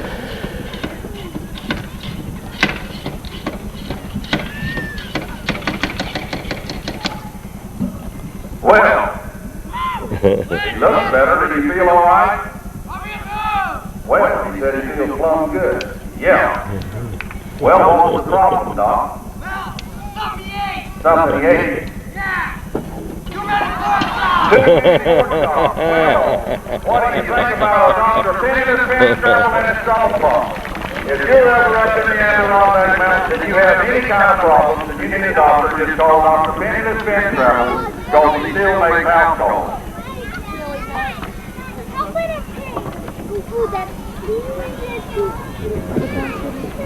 And now, we would like to recreate for you a scene that See some of the people who came to Frontier Town on this beautiful midsummer day, the 8th of August. Sun is here if you want it, and there's a little bit of shade on the, I wish I knew what side, I guess it's the south side right here. We're on the south side of the arena. And here's a real fast horse and rider coming in. This is my favorite act in, I think, all of Frontier Town right now. Right here? Yeah. And who is this on the horse? This is Joan Ronaldo again. That's the girl that just oh, had the dogs out a few minutes that's ago. Her. We had an old horse that did this routine here for quite a few years, and he just got too old to be able to perform it this year. And Joan picked up this horse about a week before we opened, and trained the horse to do the routine that you're going to see here now in a matter of 2 weeks. So this horse it's his first year doing this, but it's a fantastic little show that she puts on here for us today. The horse sank, and then he fell upon that burning ground. The cowboy fell upon his knees, and he begged his horse to try. That takes a little bit of training, doesn't it, huh? Have the horse just lie there like that? And lay there under those burning skies. But remembering 2 weeks of training. 2 weeks of training. Joan had that horse ready to do the routine you see here now. The horse that we had prior to Cherokee here was a horse by the name of Stormy Weather. And I understand it took almost a year for the first trainer to get the horse to do the same routine. He's a little rough at it. Did your head come up? Yeah. Once in a while he's made up his mind he's not going to lay down, or he's not going to do something, but he's getting better and better every day. He does this routine twice a day, and I think by next year he'll have it down pat. You can hear a long, tight wait. The cowboy staggered helplessly, tired, weak, and worn, and with his horse trying to help him by pushing him along. In his eagerness, he pushed once too hard with the last bit of strength he found. And once again, the cowboy fell upon that burning ground. But his faithful friend won't leave him to die out there alone. And no artist then can paint the picture of the love of those two friends. And somehow, the cowboy one more time called to his faithful friend. And rising from that burning ground. Who is reading the poem or the story? That's the marshal, J.W. Oh, that's the marshal. Oh, yeah. Marshal from Florida. 32 years in the rodeo business. And yet, he carries his master gently on that last long homeward ride. And there, two friends together cross over the great divide. There bleeds out bones now on the spot, out in that desolate land, where two brave souls fell at the end of their gallant stand. But we know high in heaven's blue, out in that promised land, when the final roundup comes along, those two great pals will be on hand. This is a very touching scene. Joan Ronaldo and her very beautiful and well-trained horse. Yes, this is a thing that has happened too many times in real life. A horse and rider dying from the lack of water on the great American desert, and this is Joan and Cherokee. This horse is on. She's been doing this for a while. His horse is training, huh? Yeah, Joan has been in the rodeo business for approximately 17 years, so she's had an awful lot of experience. But you know, as we mentioned before, we're a theme park, and we're themed around the years 1820 to 1880. And that's what we're trying to duplicate here. And as you look around, you'll see that as we mentioned before, that there's very little, if any, plastic here at Frontier Town. And we want to give folks the feeling that they're back sometime around that Civil War period of time, and try to let the kids see what life would have been 100 years or so ago, and have them come away from here having a better understanding of what it took to really settle our country. Where do you find a person like Joan when you're looking for a person like that? Where would you hear about her? How do you get her here? What we did when we came in here, we knew of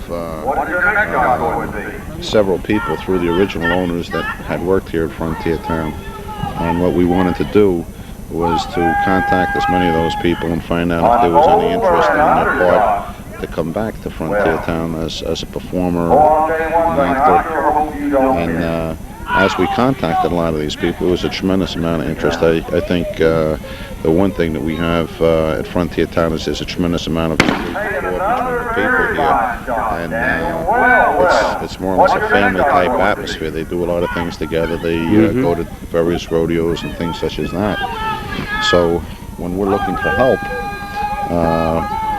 these folks have been on the road for 30 some odd years, 17 years, 20 years, all over the United States, and they've run into quite a few acts. And the better acts they try to talk to for us, and if there's an interest with those acts, we'll pursue it with the individual or individuals, and try to get them up here to Frontier Town for a summer. So it's not too hard. It was hard in the beginning. Now it's becoming much easier. You're getting to be an old pro now, aren't you? Well, getting a little bit better at it anyhow. You wear your hat better too than you did the first year? Yep. Of course, we mentioned before there are, you say 4, or at least we know of 3 Kenny Delafrances. It's yourself, Kenny Cullen Jr. in Champlain, and then the third? The family is loaded with Kens. If you say Ken at any family picnic or reunion, there's quite a few fellas that'll turn around. My dad was a Ken, his father was Ken, several uncles by the name of Ken.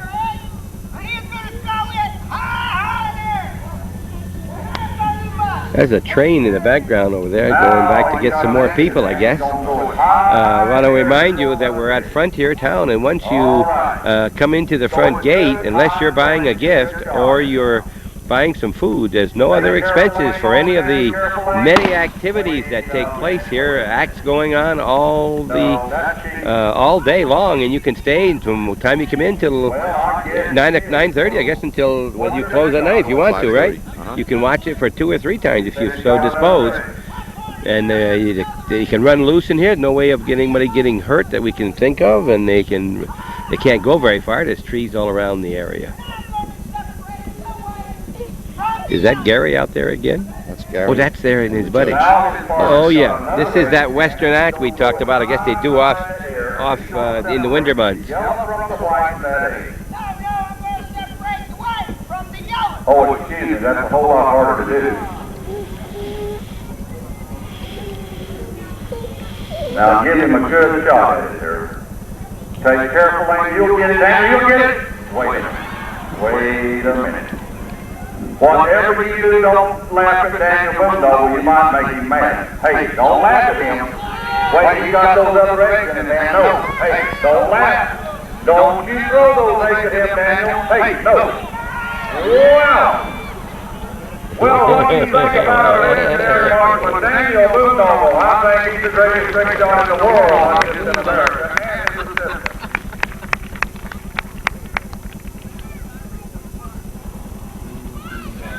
The act that you're going to see now, as far as we know, is the only time that this act has ever been done anyplace ever. It's a heck of an act, and this is also going to be done by Joan Ronaldo.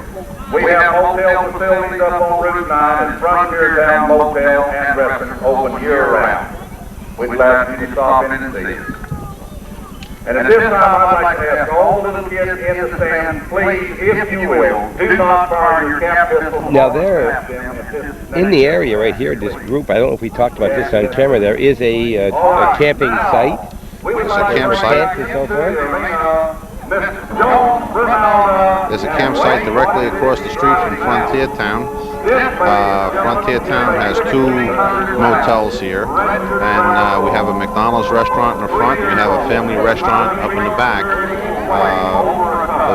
Our restaurant is open from 7 to 7 Monday through Thursday, and Friday, Saturday, and Sunday 7 to 9. McDonald's, I believe, is open from 6 in the morning till 11 at night. You say the front and the back. You're taking the back you talk about. The other restaurant was on Route 9 itself, right? That's the back? Yes. And you come off 87, that's the front entrance? Yes. Okay, we came the back today. We got off at exit 30 and drove up on Route 9. That's a real nice drive. Yes, we're just about 10 or 15 miles north of Screw Lake, right? 10? 6 miles. 6 miles north of Screw Lake, and just a few miles from North Hudson, couple 3. I'd say 2 miles or so from the town. Again, this is our same lady, and she's trained this horse, and the one she's sitting on. Don't think that's any mean job just to sit there, too. That's a Brahma bull that she's... Oh, that's right. That's not a horse. I'm a bull. Those horns. I wondered why that horse didn't blow his horn, because he isn't a horse. He's a Brahma bull.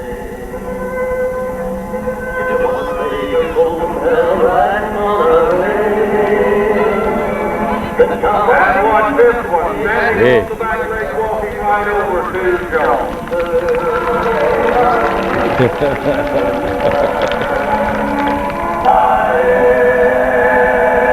Music in the background, adding, of course, to our rodeo. I say rodeo. What do you say, Ken? Rodeo. Well, there you go. There's only 2 of us, so we each got a different pronunciation. I suppose you say tomato? I say tomato, you say tomato. Is it route or route? Route 9? Okay. Now the horse is going to do something here that's a little different right here. Remember, she's riding a Brahma bull. The ears on that Brahma bull.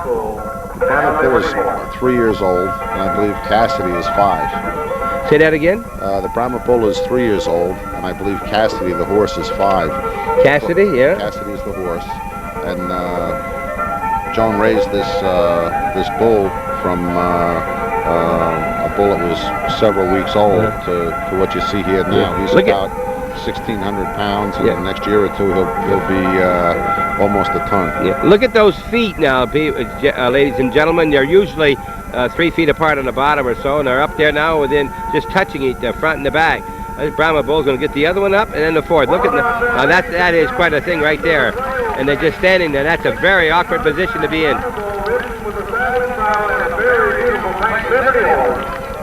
Good act. She's got several acts in here for sure. Remember, she was in earlier, and then had the dogs early with the pony.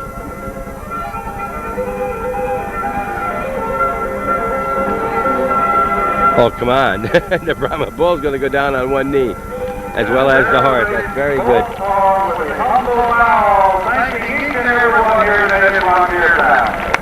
Good act. Sierra, the bull, and Cassidy, the very beautiful plain horse. And the rider is Joan Bernal. So we'd take your horse for a walk. You could, if you had a dog, it'd be great to take that dog for a walk, wouldn't it? Yeah. Taking our horse for a walk without reins. We're going to move down the bucket chute. I'd like all you little kids along the railing on me, all the way around the railing, to please stand back away from the railing this time, because we're going to move down to the bucket chute for bull riding. And bull riding was written by American sports writers as the most dangerous event in any sport today. And our first bull rider will be Darrell Madison, and he'll be coming out of chute number 2. This is the one part of Frontier Town when my heart's always in my throat. You hope that the fellas are going to be able to get on. Oh, this is for the bull. Always root for the cowboy here. And this is one of these events that you don't know who's going to win. Yeah. You just hope that both of them finish the event in one piece. Now, I noticed they don't have a barrel. You don't always need a barrel when you have the bull out there, riding bull. That's true. Well, the barrel sometimes can serve to, if the fellow's thrown right and he hits that barrel, it's an obstacle to worry about. But the fellows that you see out here are what we call clowns, rodeo clowns, and they try to take the attention of the bull in the event that the rider doesn't finish his ride or finishes his ride and gets off and possibly gets hurt at that time. Is this governed at all by any society or group with a rodeo like this? No, not at this time. It's not our rodeo. There are several rodeos in the country that have. Now he's getting. Oh, you come down hard no matter how easy you come off, huh?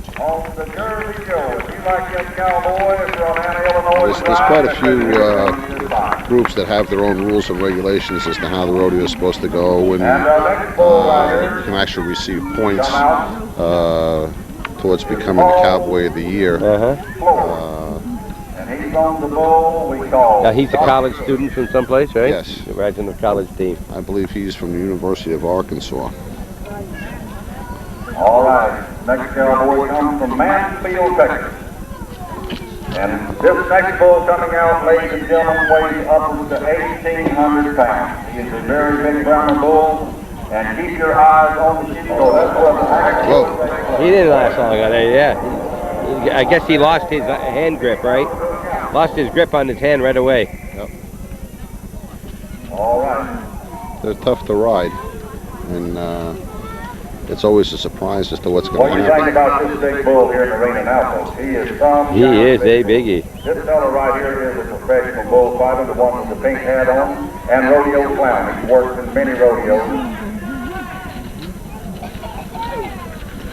Yeah, I'll tell you what. Let's see.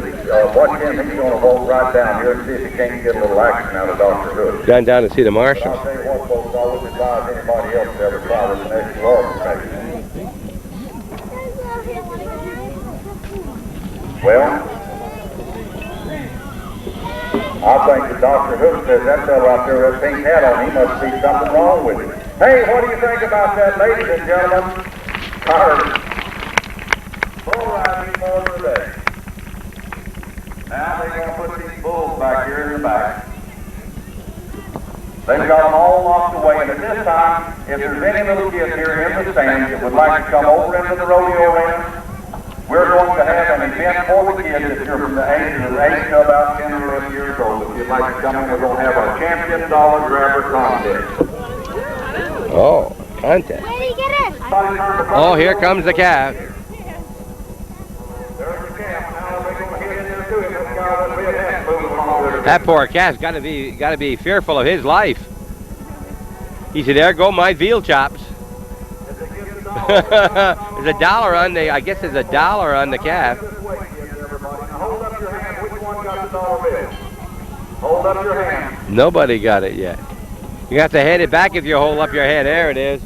Go on more there to watch her. But let's give every one of those champion dollar grabbers a great big hand. I think Dollar grabbers, they're called. All probably 30 to 35, 40 of the youngsters out there, 8 years old and older. There has been a very suspicious-looking character heading in towards. All right, well, make it quick because it's 20 minutes till the next train. So wait for quick.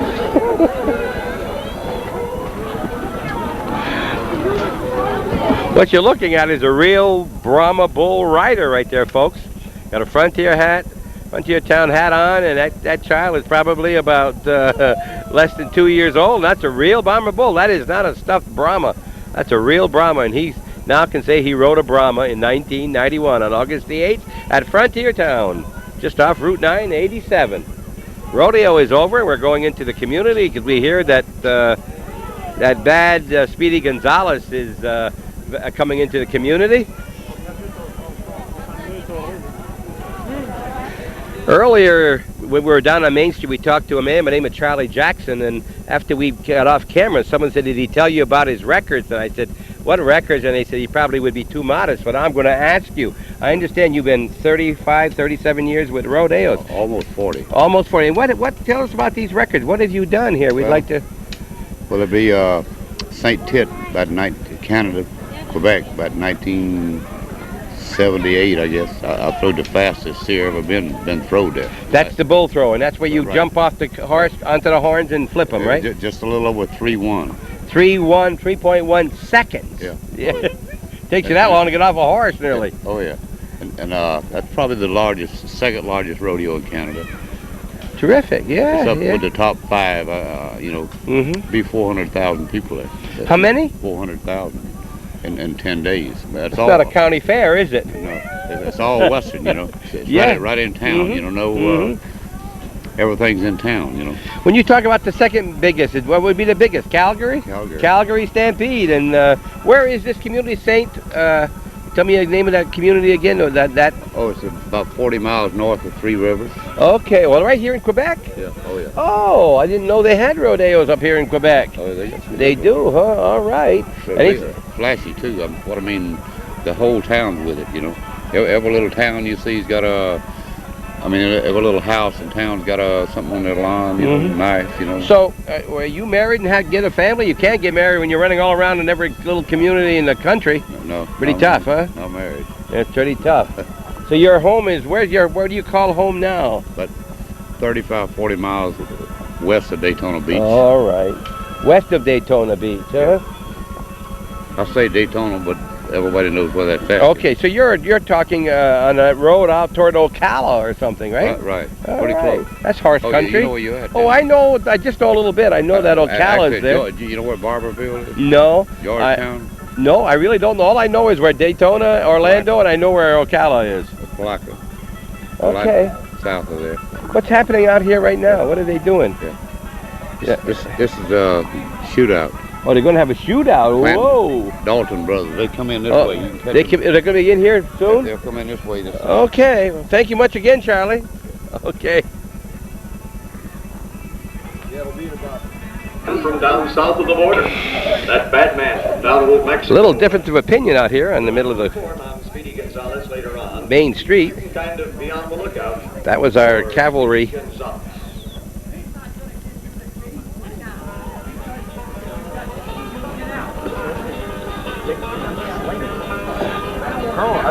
Someone talking about the key now, and he wants to get in that saloon. Guess which one wants to get in the saloon?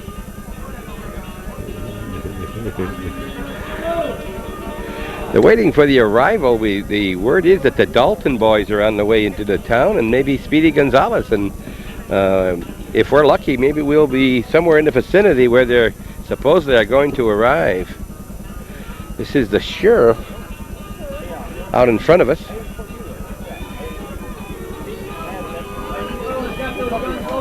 They got their guns. He's trying to get many of the younger deputies to make sure they got their guns loaded. All we've been doing here is shooting off our mouths. But they're ready. He's in there now with a couple of the young deputies. If you remember earlier, we were in the prison. The prison is the last building on the left. That's where I was in one of the rooms.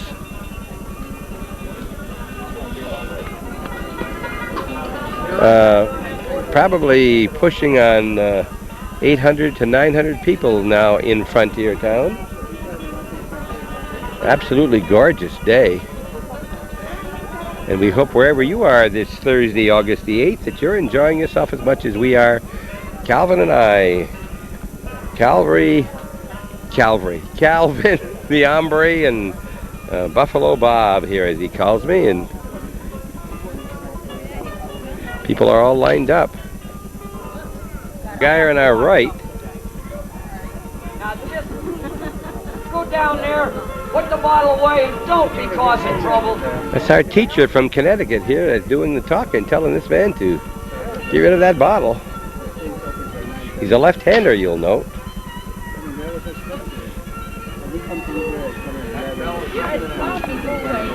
All the people here waiting on Main Street in Frontier Town, they're thinking there's a parade or something coming by, and we've been here since 9:30, and we have not seen the same thing twice yet. We've been here now, it's over 3 hours, and they tell me I could be here another 2 hours and still not see a repeat to anything. Sam! What are you doing over there? You wanted a drink. No, you're not supposed to be giving the youngins a drink. Yes. He didn't ask you for a drink. Did you ask him for a drink?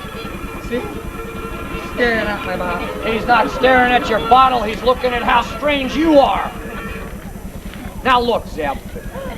Well, I don't we know. just got another report on I'd that like to suspicious tell looking you where to character. go find that bag. And he's I don't positively think been it'd do any identified good. as Speedy Gonzalez. Now, He's been take that sighted at bottle the back. board of the river.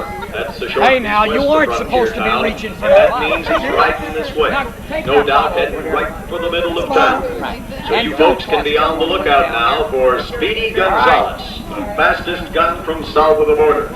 The bad man from down Mexico way. Like I said before, it's a bad time for Speedy Gonzalez to come to Frontier Town. Now, Town Marshal is on a mission over at Silver City. Yes, the Marshal is out of town at the present time. We'll have a report on that later on, so keep your eyes peeled for Speedy Gonzalez.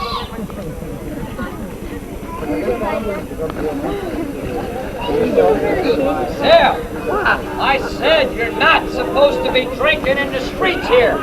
She was flirting with me. Now she's flirting with you. Look, just get off the streets. I gotta finish my rounds. Don't get this thing. Don't be over. Sorry. Hey, I Couple see of- a couple of riders coming into town there at the head of the street. And yes, it looks like the younger It is the Younger brothers. I believe it is. That's Cole Younger and his brother Jim. You can bet they're not in town for a social visit. These boys been running on the wrong side of the law for quite some time now. Hey! They're right down the middle of the street there, looking all around. He only ran over Zeb. Yes, I think they're asking about Speedy Gonzalez.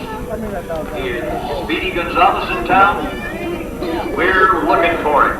Well, The palm recorder the lady is using, just a little tiny camera the size of a stepping off their horses down there. little 35 millimeter. You probably know the Marshals. We can see about 8 or 10 video cameras in the audience. Look at that, they're checking over their guns. They're going to be walking up the street, it looks like. Sure they're in good working order. Looks like they figure on using them. Yeah, we're walking back up the middle of the street now. They're starting to challenge people in the audience. Looks like old Sam. He's got his jug with him, and it appears that he's been tipping it a time or two too many. Yes, but Mayor, Zed may be heading for trouble. He just don't realize how dangerous those younger boys can be. Somebody should try and get him off the street before he gets himself hurt, or even killed by those ruthless gunslingers. Hey, old man! Who, me? Yeah, you! Come over here. What can I do for you, boy? You see Gonzalez? Speedy? No. And you better hope you don't either. Well, I guess you don't know who we are, do you? No. We're Youngers. I'm Jimmy. My brother Cole.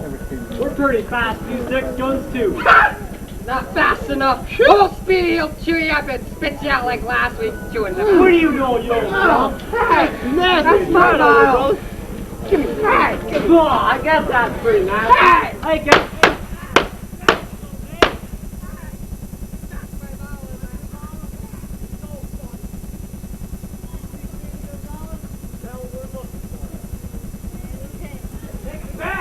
I don't think they like Zeb. He's going to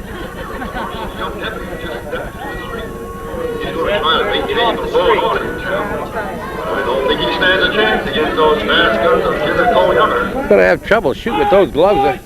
That's enough of that. Hey, who are you? I'm the deputy here. That makes me the law while the marshal's away. Now look, just hand over those guns. Let me have them.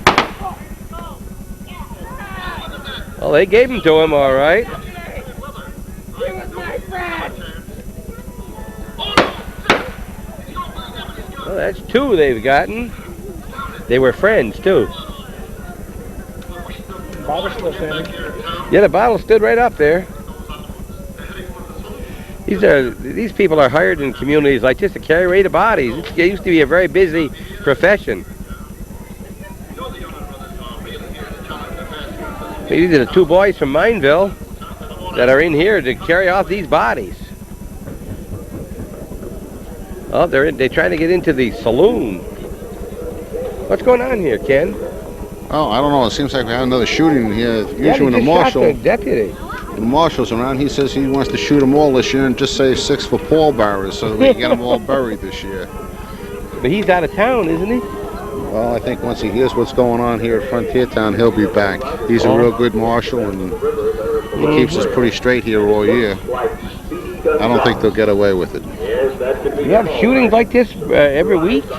Every day. Every day? People Every get day. shot here at Frontier Town? Yep. So that people would come here, they're liable to see a shooting. I seen a couple today. Well, we have a lot of these deputies. They go into the gun store over there, the gunsmiths, pick up a gun and help the marshal keep law and order here at Frontier Is this Town. the marshal coming in? He doesn't. No, He's I all think dressed this- in black. This looks like Speedy here. Oh, that is Speedy, I think that's who those other 2 guys were looking for. Ah, that's Speedy Gonzalez. He's all in black. I think he was a friend of the deputy. Yeah, boy, he's... Yeah. White brimmed sombrero atop the head. White rowel spurs on booted heels. That sombrero is big enough to bury him in if he ever were to get killed. Fashion of the gunman. Many notches of the pearl handle. He's over there talking to some people in the crowd and tying up his gun. It looks like he means business. Speedy comes in every day. He wants to get a drink out of that Last Chance Saloon and see how the kids are doing here in town. And the younger brothers generally don't want them to go in the saloon, and they don't want them to talk to any of these kids. I see. It's hard to tell. All we know is that where It's been the same all year. I think Yeah, we're going to gonna- see the same thing here in just a minute. Yeah, or so. I'd like to talk to him, but I don't suppose he would stop and talk to me. After me? Where are they? Are you Mr. Gonzalez? See. That's all he'd say is see. He didn't talk to me very much. He didn't even recognize me. Hey, Gonzalez! We've been looking for you. You look for me? Why you look for me? Oh, okay. You're the fastest gun south of Florida, that's why. No, my friend. I am the fastest gun south and north of the border. We're the youngest, Gonzalez. We're not too bad with these guns. I want no trouble with you, hombres. I only came to see my little friend and to get a drink. Well, you ain't got a choice, Gonzalez. If you're so fast with that 6 gun, you better prove it if you ain't telling. Wow, he got them both. Jim and Cole Younger, gun down. And not even a scratch. Good, Speedy. He cleaned up the town. He still committed murder, though. I don't know. He'll get away with that. Is that the marshal? I believe it is. Yes, sir. The marshal has returned to Frontier Town. Marshall's wondering. Hey. Amigo, that's been a long time. What are you doing in Frontier Town anyway, Speedy? I only came to see my little friends have a good time, and these 2 men, they tried to stop me. That's them, kids. I'll tell you what, they don't know I just came from Silver City. We left the gunman dead there yesterday. It is the same every place I go. Someone tries to see if they are faster than Speedy. I'll tell you what, Speedy, I want you to give yourself up. Maybe someday you'll be set free, but you'll never wear that gun again. Oh, Marshal, you are loco. I give up my guns for no man. I'll tell you, I've got the warrant for your arrest in the jail for all the ranches you burned, cattle you rustled, all the way from here to the Rio Grande. Just step aside, let me get my horse, and I will leave Frontier Town with no trouble. I'll tell you, Speedy, you're not riding out of Frontier Town like all the other towns you have. This isn't the 6-shooter I'm packing here today. We are not afraid of your 6 gun. Yeah. I'll tell you, I gave you that choice. I'm going to give it to you once again. You hand me over your gun, give yourself up peaceful, or you're going to have to use it, Speedy. Ooh, 1 shot. He's got 5 left. Speedy Gonzalez falls in the street, proving that those who live by the gun very often die by the gun. I thought for a minute that Speedy Gonzalez's name came because he was fast. Wasn't quite fast enough. Great going. Remember talking to the marshal this morning. And now at this time, I'd like to tell all my little partners out here that what you have seen in Frontier Town could have actually happened over 100 years ago in the United States in any frontier town or border town. But what we're doing is just reenacting those days. We're not actually hurting anyone here. The guns that we use are black powdered blanks. They just make a real loud noise. And as long as they're in the hands of a professional person, there's no way they can hurt you. But I'd like to tell all my little partners to please don't ever pick up a real gun. If you ever see a kid with a real gun, make sure you tell your mother and father immediately. It's fine to play cowboys and Indians with your cap pistols, but leave the real guns to professionals, and everyone that works at Frontier Town are professionals in their own field. And at this time, I'd like to introduce to you the cast of the Speedy Gonzales shootout. I left a deputy here in town. He must have got gunned down before I could make it back from Silver City. He is a professional stuntman, been with Frontier Town for the past 2 years. You'll see him doing several jobs during the day here, and his name is Jerry Bissett. We talked to Gary earlier, remember? Somebody was hitting the jug a little bit here in town today. Our town drunk, and another young man, he's been with Frontier Town for the past 2 years and does a very fine job, is Carl Rice.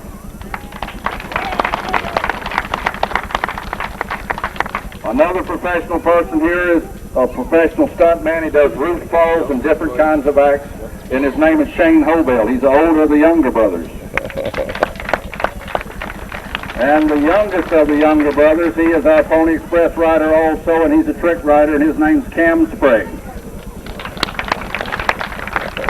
And this fellow here getting up now, he don't like to get shot at very much because he was in a couple or three or maybe a few gun battles downtown New York City. He is a retired New York policeman, and his name's John Becker.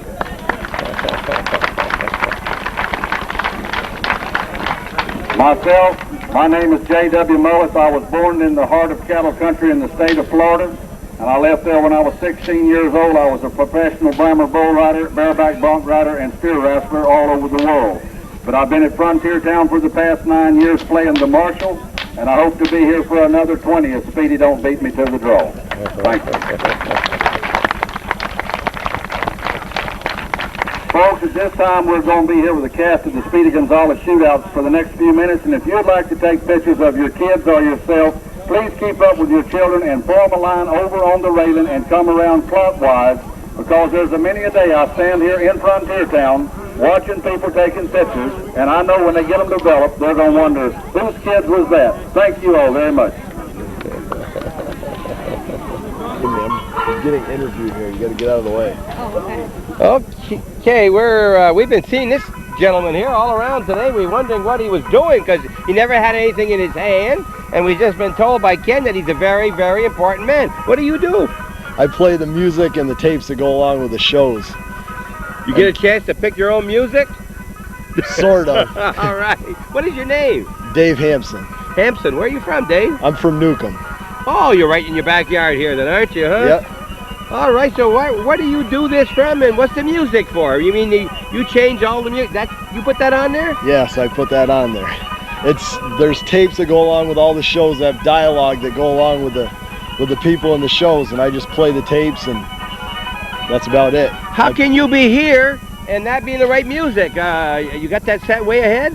Well, right now there's no show going on, so I just play music, background music, until the next show starts, and then when the show's supposed to start, I start the tapes. Okay, where do you do all the shows? Where do you do this from? You haven't got anything in your pocket. Where?